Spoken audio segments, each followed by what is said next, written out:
You're live. Good afternoon.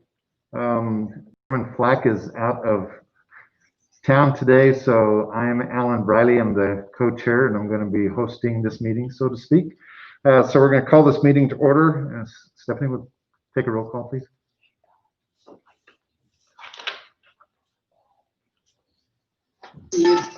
Commissioner Briley, Here. Commissioner Byer, Here. Commissioner Kelly, She's on mute. Microphone's live. Commissioner Michelina, He said here. You just didn't hear him. Commissioner Condino. Here. You do have a quorum. Also present is Stephanie and Samantha from Community Development and Zach, the village attorney. All right. We also have any declaration of conflicts of interest from any of the commission members. Do we have any that we need to talk about now? Seeing none. Stephanie, certification? I do certify that the meeting, property, and notices were posted in accordance with Resolution 2020-01 and in compliance with Section 5440 of the Municipal Code. Thank you. Next is the approval of the agenda, but before we have a motion, 6A, the conditional use case CU 2020-0507 has been withdrawn. So with that amendment, can I get a motion for the agenda? Make a motion to approve. Second. All those in favor say aye. Aye. Aye. Aye.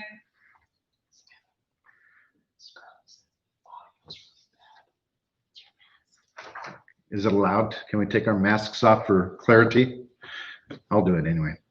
Approval of the minutes for our July 7th meeting. Did everybody get a chance to read these? Any problems, any changes? No. Can I hear a motion to approve? I approve. Make a motion to approve. Thank you. Second by Ms. Kelly. All those in favor say aye. Aye. Aye.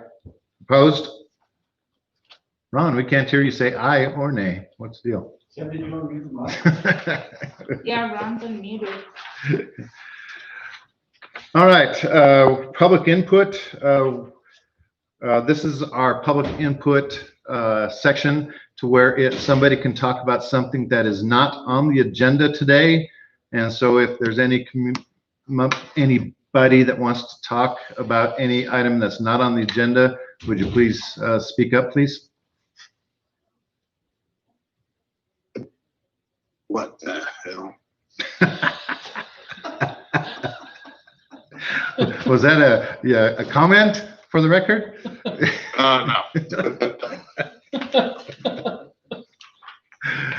Okay, hearing no public input, we're going to go to the regular sessions, the regular items. These are all quasi judicial public hearings.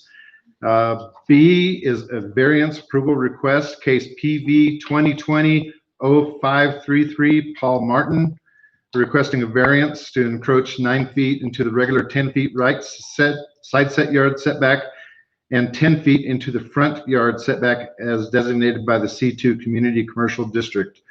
Mr. Martin, are you here and want to present your case?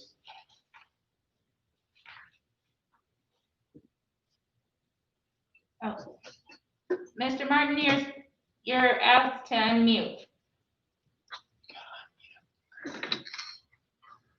Sorry. Okay, there you go. Yes, sir. Tell us about your case, sir. I'm not able to understand. If you'll explain your request that, and your need to expand your patio into the setbacks. Yes.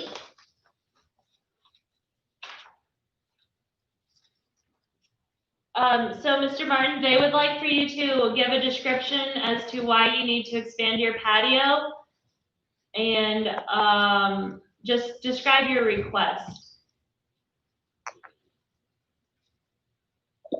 I'm not understanding. I requested to get permission, variance to go into the setback on the street side and on the side toward our driveway. What's the purpose of the setback variance? Our purpose is to extend our deck, extend the existing deck to have more seating since our seating has been reduced. No seating indoors and 50% seating outside. Okay. Commissioners, do you have any questions for Mr. Martin before we open it up to public hearing? Mr. Martin, you already have a deck out there. I'm assuming this is Lincoln County Grill, is that correct? I'm not understanding, guys. This is Lincoln County Grill, correct? That's correct. Okay, so are you gonna be adding on to the existing deck? Is that the goal there? Yes, expand the deck on the street side of Lincoln County Grill is what we're asking. Okay, And to go into the variant, or I'm sorry, to get a variance to go into the setback on both the side toward Fifth Street or toward Sutter and the side toward our driveway. okay, and then how, because I know there's a quasi parking spot under, right off that end that kind of cuts into the mountain. Are you gonna be able to build the deck there without any problems? Yes, that's where we normally park, my wife, Dad, and I. Okay, Usually park down in that area. And my understanding, that property is, I believe, belongs to the village because when Fifth Street was moved and the angle changed where it entered Sutter. oh, okay. Okay, that's all I got. So you're not going to go all the way to the sidewalk. What you're saying is that dirt portion is public right of way, correct? Correct. So there's an elevation difference. If you have a level patio to the ground elevation, is there going to be any screening or anything underneath to keep people out or whatever? It looks like about 10 to 12 feet. You're asking about the height of the extension of the deck as it goes out toward the street? Yes, sir. For my drawing, for my design, it's something we can do, and then we'll enclose that with that, I don't know the proper name of it, like a lattice that so people won't be, kids or whatever, wouldn't be going under there or have a hazard of any kind. Very good. Hold on. We okay? Commissioners, anything else? Ron, Scarlett? Go ahead. Commissioners, no? No. I'm going to open this up for the public hearing. Is there anybody from the public that wishes to talk about this variance case? If so, you're going to have to mute your button and speak up. Hey, Alan, can you turn the volume up on your side?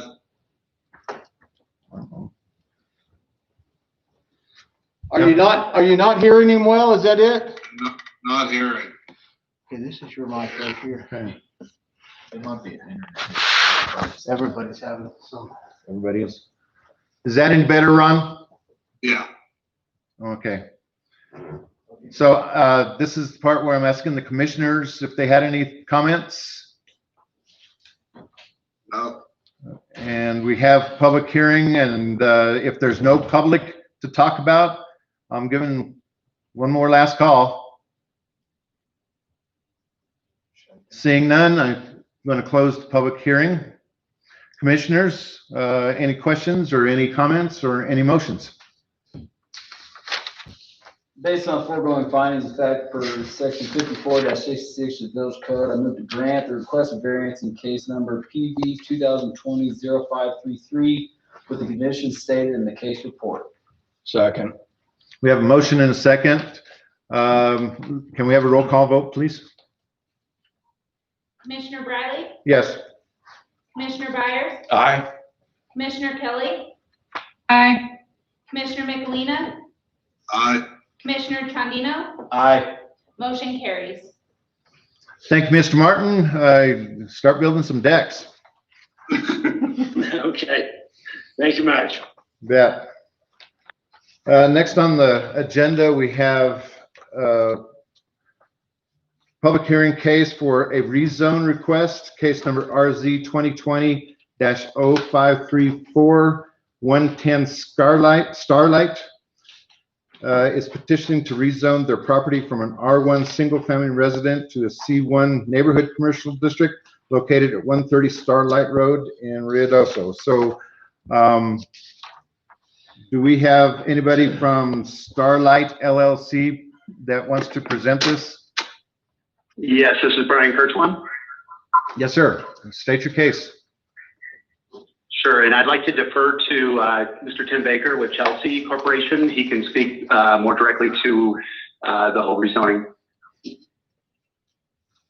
Mr. Yes, Baker? good afternoon. Thank you, Brian. So we are requesting a rezoning to enable us to build approximately up to 20 units of multifamily housing at the north end of the property. That would be in tandem with us doing a renovation apartments for affordable housing. A number of you have been aware of our efforts in the village over the past year or so.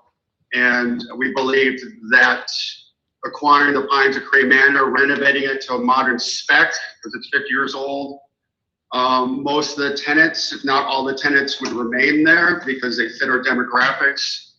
And we were looking to build an additional 20 units. Probably a couple of them would be on the site that Pines of Cray Manor occupies. In the adjacent site, Pines of Cray Manor is 5 acres, give or take. The adjacent site is 3+ acres with a conservation easement in the middle of it. Slopes and all that. So we would be looking to build 15 to 20 units on the north end of that property. We're still figuring out the design and we'll go through that public process, but that's our intent. And with the intent to probably have completion on construction, the renovation of the units in approximately 2 years, 1.5 to 2 years. Happy to take questions. Okay, I'm going to ask planning and zoning, ask Samantha to give an analysis before we as the commissioners start asking questions. Now, I have seen several, maybe 30 letters and comments and emails from various interested parties. And so I'm going to ask everybody if they keep their mics on mute and only respond when we ask you so that we can make sure we have you identified for the record and what your comment is. So if you don't mind keeping everybody mute. Sam, do you have an analysis of this, please? Yes, Chairman. So the analysis that was performed by the planning department was that this rezoning request was initiated by the current landowner. And so that's what started the public hearing process. This public hearing was published in accordance with Village Code 15 days prior. It was posted on site as well as letters being mailed out to those property owners within 200 feet of the site. The recommendation by staff is that this is in line with our comprehensive plan. Affordable housing and additional residential housing that's for full-time residents is much needed. And so in taking that into consideration and also the existing housing, multifamily housing units being there, it is consistent with the neighborhood. So we bring this before you all, the Planning Commission, to make a recommendation to Village Council for approval or disapproval. We have received numerous responses from residents within the village, and you all have been provided copies of each and every one of those comments that have been in writing. We have 4 within the 200-foot radius as described by village code. Just to summarize that, we had 2 of those that live within the 200-foot radius.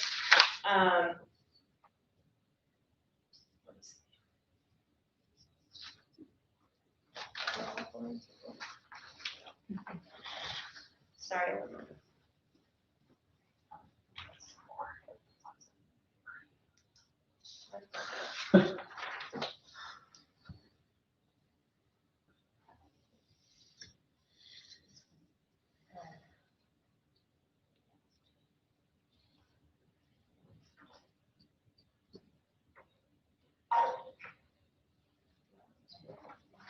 Okay, so we have 3 that were in support of rezoning and 2 that were against the rezoning. So I'll take the time now to read those that were within the 200-foot radius. They are a little lengthy, so. Village Commissioners, my name is Les McKay. I own the property at 129 Starlight Road with my sister-in-law, Anita Miles. This property has been in the family since it was built in 2000. The previous owners were Dr. Phillip and Anna Miles, Anita's parents. We purchased the property from them this year. As we sit directly across the street from the proposed development, we are certainly one of the most affected properties. Let me start by saying I am not opposed to the development, and I fully understand the village's need for affordable housing. I am, however, opposed to the planned rezoning of 130 Starlight Road tract for many reasons. The main reason I am opposed to the proposed zoning change is that this is not an appropriate use of the land and does very little to promote safety and welfare of the community. Indeed, this rezoning is completely unnecessary to meet the interests of the village, affordable housing, Chelsea Investment Corporation, and for surrounding residents' safety and harmony. The renovation and addition of some new affordable housing units with parking can be accomplished on the existing Pines and Creek Manor tract. There's plenty of room to extend the current structure on land already zoned C1. The proposed project in its current configuration will most likely assuredly be detrimental to the health, safety, and welfare of the surrounding residents and environment. In the next text that follows, I will lay out my myriad of reasons why the project is problematic. The developer's plan misses the mark in what can only be characterized as wrong plan for a wrong plot of land in the wrong part of town. On the heels of the Wingfield Street debacle, I understand the eagerness for this next big deal. However, their one-sided approach fails to even hint at striking a delicate balance between maintaining the uniqueness of the village and the natural beauty and need for affordable housing and development of available land. Let us start with a discussion about the 3.5 tract that has been the subject of rezoning. Tract BB2, also known as 130 Starlight, based on the maps I've seen, there is a conservation easement that runs right through the middle of the 3.5 acre tract. The conservation easement takes up just under an acre, the tract leaving roughly 1 acre down the hill and 1.5 acres up the hill near Starlight. I have not been able to obtain details of the conservation easement deed. Thus, I can only assume, based on the developer's plan, that it is somewhat off limits. For good reason, the developer's plan include a commentary of the steepness of slopes involved on the property as reasons for cutting in driveways to a parking lot at the Horseshoe on Starlight Road, because a looped road is not possible as it would be really long and have to incorporate switchbacks. The information together paints a pretty clear picture about the challenges of the developable land. So of the 3.5 acre tract, only 1.5 of the land is available for development. The developer's plan is to build three apartment buildings containing 18 to 20 units and parking lots for 40 cars plus on what amounts to the size of residential lots for this area. The density of the proposed project is typical of California inner city infill projects. This is a development solution born elsewhere and imported here. It is completely out of place for our environment. In fact, Reynosa Code of Ordinance directs policymakers to prevent the overcrowding of land and undue concentration of population. There is simply no intellectual, honest way to square this proposed development with either of the codes, the various master planning documents of the village vision for the community, To further illustrate the unsustainable of the tract for C1 zoning, consider that a principle in land planning and zoning is having gradual transitions, bufferings from areas containing single-family homes on large lots, all the homes in the area, to more intense uses such as C1, 130 Starlight. Some of you may opine that Pines at Green Manor is already C1 and right next to your property at 129 Starlight, and come to the conclusion that more C1 is acceptable. I would counter that Pines of Green Manor currently sits down the hill, is not very visible from Starlight Road, is quiet, effectively screened with large pine trees. This stands in the stark contrast to the developer's proposal of high-density development at the bend of Starlight Road. The part of Starlight is extremely close to the bend of the road. It is not down the hill, it is visible from Starlight, and is not very effectively screened. As you peel away the layers of the onion on this project, more and more challenges arise as it relates to developable area. For example, the proposed parking lot at the bend is highly problematic. Aside from the unsightliness of having a parking lot cut into the hillside, there are substantive issues of code requirements, drainage, erosion control, loss of habitat, and game trails, perhaps most importantly, safety. The hill in Starlight is already rife with erosion. Excavation and dirt work will be required to cut into the proposed parking lot. This will involve digging into the hillside and somewhat undercutting the hill on which Starlight Road sits to create the code specified grade for both the parking lot and the driveways. This will create more erosion and drainage issues. On the topic of drainage, the proposed new structures will essentially sit just above the outlet of the gully where the rainwater and snow melts exit. There are not as many trees on the 130 tract as adjacent properties, either due to erosion or cutting. The combination of this proposed development in conjunction with further tree removal necessary to complete the project creates the potential for more erosion and drainage issues. The developers have indicated that they plan to have a topographic survey and geotechnical studies conducted when they do their due diligence over the next few months. The village should be under no pressure to put the cart before the horse as it pertains to such a speculative deal contingent on funding variables that are completely out of the village's control. The sensible way forward for the village is to have all the information prior to authorizing a zoning change. Another issue would be to consider carefully by the commission is the utter loss of natural beauty.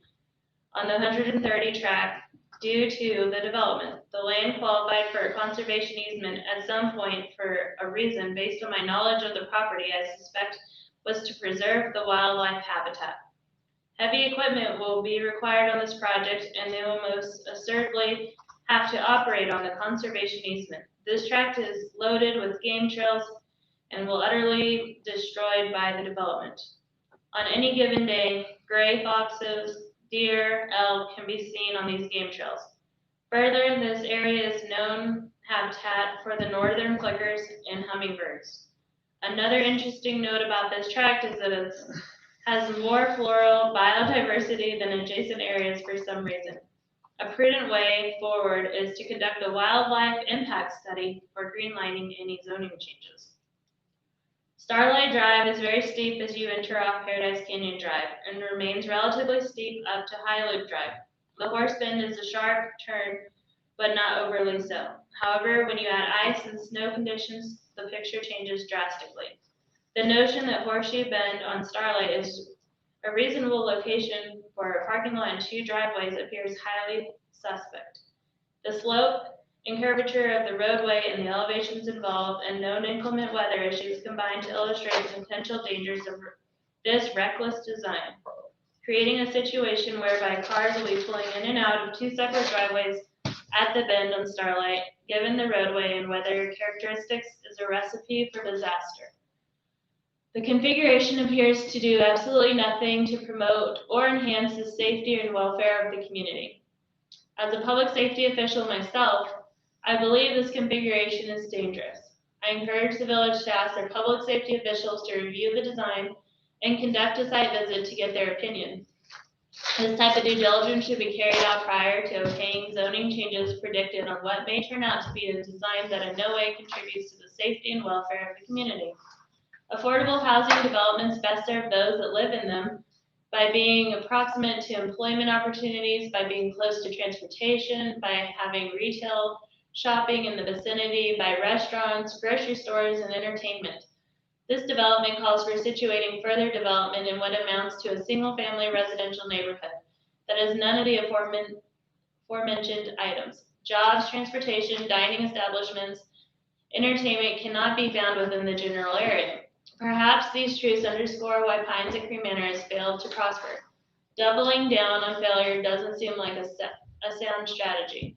Location is everything in real estate, and better part of the valor is being able to walk away from a bad deal. I encourage you to make an honest assessment of a particular development as it relates to the location. This is not the best location for affordable housing development, and is not the best use of the land that is already under conservatory. In conclusion, the planning commissioners and ultimately the council have a duty and obligation to strike a delicate balance between maintaining the beauty of the landscape of the village while simultaneously planning for growth, which includes meeting affordable housing needs. On the heels of the Wingfield Street fiasco, it might be easier to consider this development a makeup call to use as a football analogy. I encourage each of you not to take the easy way out. You weren't entrusted to do what's easy. You were entrusted to do what is politically expedient. You were honored with your position because it was expected that you would engage, look at facts, and call balls and strikes as you see them. I'm confident that each of you take an honest look at the proposed development, that you'll come to the conclusion that this is the wrong project on the wrong parcel of land in the wrong part of town.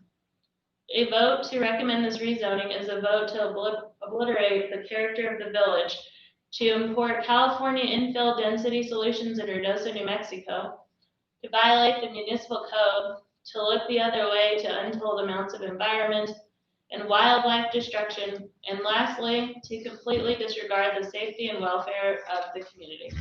From one public servant to another, I sincerely appreciate your honor, your service. Sincerely, Les McCabe. Okay. The second one, it recently came to my attention that another attempt is being made by Chelsea Investment Corporation to develop workforce housing in my neighborhood. I chose to build a home at 133 Coronado Drive in 2003 due to my wife's desire to be near her grandmother, a longtime resident of Ruidoso, and also my attraction to Ruidoso's climate, beautiful four seasons. Over the years, I've discovered Ruidoso offers contact with the wildlife, a nearby ski resort, and many who value its unique escape from urban living. My home in Colorado, as well as my ranch in Granbury, Texas, do not prevent my return several times each year. The prospect of looking down from my deck and living room to an additional ramshackle building, such as Cream Manor Inn, would change my mind completely about what Ruidoso offers. I wonder how many planners at Chelsea Investments are aware of the previous attempts to override the conservation easement along Starlight Drive currently in effect for the Deep Arroyo. They are wanting to rezone single-family homes to multiple family homes. Many years ago, horrific fire raced through the arroyo, emptied out all the vegetation and wildlife. While I've owned my home on Coronado, I've witnessed the intersection at the arroyo's junction with Paradise Cove Country Club, waist deep in flooded waters, on more than one occasion. In 2008, water washed down the aforementioned roads and required weeks to repair to replace pavement and bridges. Cream Manor Inn above the intersection was not accessible due to the flooding. Is this where the corporation planners want to start over again to restrain water, ice, snow, and fire? Is this where the village wants to invest more taxpayers' money in cleanup and rebuilding again? Sad to say, this is not the first time homeowners in this area, Coronado, Rim, High Loop, Wildwood, Loop Pine, Poco Loco, and Shannon, plus others, have been threatened with development and destruction on the border of the neighborhood. In spite of being one of the most beautiful collections of expensive $350,000 to $1 million and well-kept single-family homes in Ruidoso, Chelsea Corporation would like to build low-income, affordable workforce units at the entrance of Starlight. Previously, an attempt was made between 2003 and 2008 on Moon Mountain. the east side of the neighborhood to build ATV tracks and recreation trails on state trust land with approval from the land commissioner. The development would have provided entry streets to the mountain coming through the neighborhood. A determined Moon Mountain conservation with the help of Defenders of Wildlife and Sierra Club prevented Moon Mountain's destruction. Do the residents really want to fight this incursion again? The answer is no. I feel the question of rezoning presents most effective arguments in the fact that compatibility is required. The Planning and Zoning Committee must agree that there is no compatibility between the 3.5 acre conservation easement in an arroyo and a commercial multifamily housing development. The latter would involve steep slopes, parking requirements, and control of natural flooding and ice issues year-round. When Ken Rudoso property owners rest assured they do not have to fear constant changes in their investment by Village Hall's actions.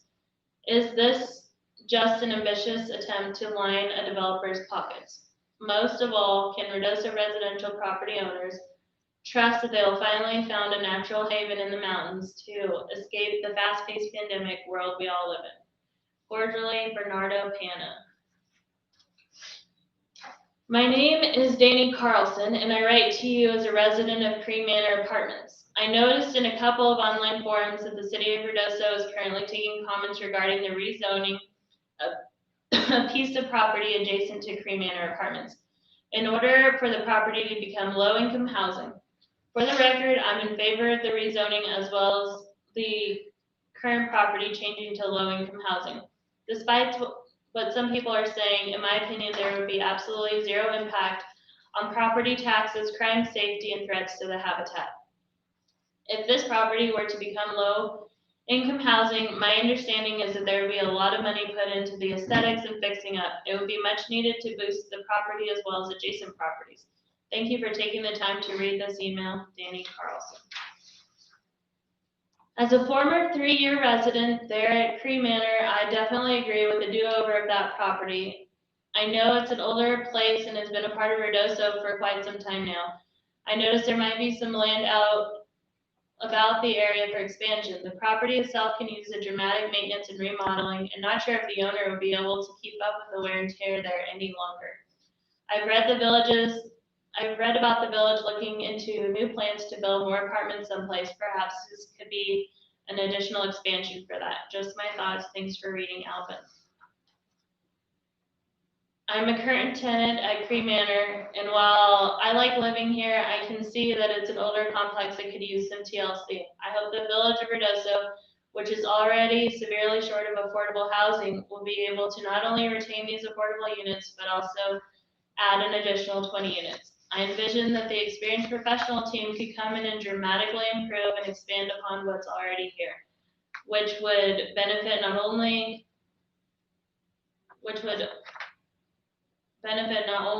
they'll also benefit the immediate neighborhood. Rashinda Blee. So, Chairman, that's all of the comments that came in from the 200-foot radius. Like I stated, you have the remainder of them. Thank you, Sam. Yeah, that's all I have. So commissioners, I guess I just need to remind everybody, and I have not seen anything. There has not been any site development plan or anything that came before us. And I guess this is the first time through reading all these things I ever heard of this property being considered for low-income housing or affordable housing or anything of the sorts. So since we have not seen a site plan, we don't know exactly what's going to be on there. We don't know the design or whatever. We're looking at just the property and the zoning and how it relates to the zoning code. And so I just want to remind everybody of that when we ask our questions. So I'm going to open it up first to the commissioners for some questions to either Sam or to the applicants. Do I have any comments from the commission?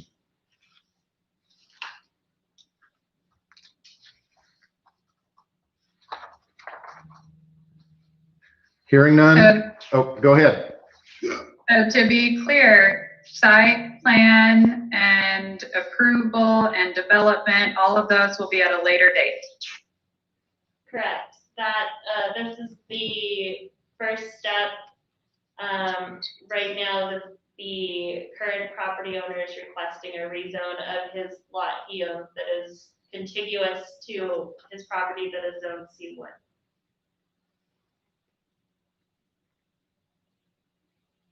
Ron, you're on mute. Can you hear me now? Yeah, there you go. Yes. Yeah, I would like to see what the site plan is actually gonna be. If this is merely to change the zoning and we still have the ability to look at everything further, then they kind of answered a lot of questions I had. Yes, sir. Go ahead. I heard mention of a conservation easement a couple of times. But I am not aware of such, and if there is, what is it and what's it affect? So on the south side of this tract of land, there is a conservation easement that's been platted, and it's to help with drainage and erosion control. And easements aren't allowed to be developed in anyways, whether it be conservation or just even a through easement to access your property, so. So it's at the bottom of the arroyo, pretty much? Do we know how wide? How This wide? is a 5-acre tract. Okay. Some of those comments were misstated. Have any comments? Does the 5-acre include the current Cree Manor deal? No. Okay. And Cree Manor is C1 at this point? Yes, sir. That's what prevents us from being considered spot zoning, because the contiguous zoning is C1. So Right. they're able to ask for a rezone. And the owner of both pieces of property are the same at this point? Yes, sir. Currently, right. And if they were to replat that as one piece of property, what would happen? If they were granted the C1 rezone, then it would become a C1, the entire tract. All they would be is dissolving the lot line. So Right, it but becomes- my question is, if they dissolve the lot line prior to any zoning, then what happens? Can you do We that? went back and forth about that. We didn't pull any state statutes. We went back and forth whether they even were required to have a zoning hearing, or if we could just do a replat, but we decided to take the high road and give the surrounding neighbors the opportunity to have a voice in this and to offer that. So that's why we came before you. Well, because even if they own the same lots, you can't rezone it anyways, because it's still a R1 lot, whether they join it to their C1 lot anyways. Right? You would think. We didn't really pull out a case study on that, but we went back and forth as to which one would, you know, Half- do you half- just half the lot automatically get are to in- assume C1 Yeah, since right. that's Right. the direction that your property is already being used as, the use is existing. So the first letter you wrote, you read, was very good, and I took a couple notes. And I guess my questions are, one, they mentioned that this is a violation of village code. Do you see any violations of village code with what the proposal is? No, sir. So putting the cart before the horse, usually if I want to endeavor in a commercial business, I would want to make sure my business is on a commercial zone. So I think this is the proper horse before the cart. Is that my? Correct. They can't anticipate any uses without being afforded a C1 zone. Any other things from the commissioners? Yeah, so if we do recommend rezoning and the project doesn't end up happening for whatever reason, what are the repercussions of that? Well, it's still owned by this 110 Starlight LLC, so if they went to a C1, they would have the ability to use it as described by the code for principal permitted uses. And if they decided to sell off that piece of property, would someone be able to build a home on the property? Could it be rezoned back to R1? So two-family dwellings are principal permitted uses. There could be 2 homes on the property. And then you go into conditional uses, which is single-family homes, and it can still be used as that upon conditional approval. If it were remained R1. Is that what you're If saying? it went to C1, they'd have to get a conditional use Right. to build a single-family home. So they'd have to get a conditional use. You couldn't rezone it back down to R1. They'd have to go through the same process.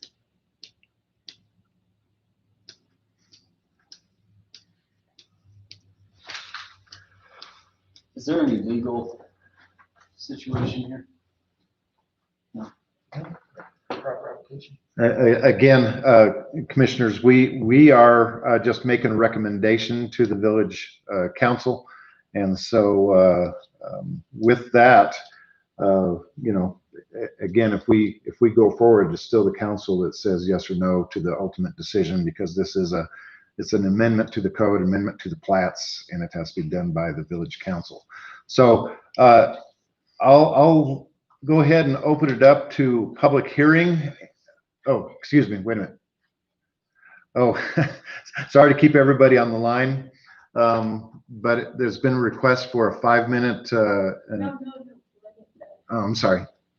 I thought they wanted a 5-minute. No, we are going to limit the speakers to 5 minutes each, and we will be keeping time.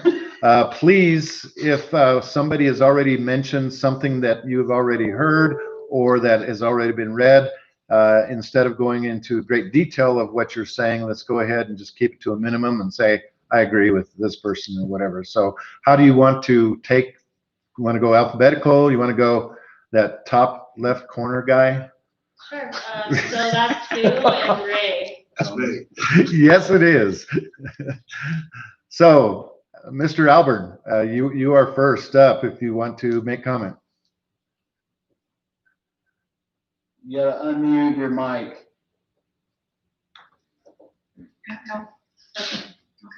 There you go. You're ready. Were you asking me to speak? Yes, sir. You are first. Golly Moses, that's scary. Yeah, no, the only thing, we lived here for 12 years and have come back and we found the place to be as pleasant as it always was. My only concern was, or is, that there are some things that add to the beauty of this village that are being dangerously close to being removed. And that was our only reason. I think we have a letter in there as well, but I appreciate you letting me speak because there were times before when I couldn't speak and they wouldn't let me. So I appreciate it and wish you the very best. And we're here for just a couple of days, having a good time. Thanks, sir. We appreciate your former service. Okay, how do you want to take go to the next one? Who's next? Les McKay. Les McKay? That was the first letter I read. That was the I don't know letter. if they have additional. Do you have anything else to add, Mr. McKay, in your letter? I do. I won't take a lot of your time, but I do want to reiterate a couple points. One of the main points I'd like to speak about is that this rezoning is not necessary. Chelsea and Starlight LLC have plenty of land on the current 5-acre tract to remodel that property. And that's essentially what the affordable housing document from 2005 encourages developers to do, is to do remodel. That's an old building, and that would be great to have that remodeled. Then they have plenty of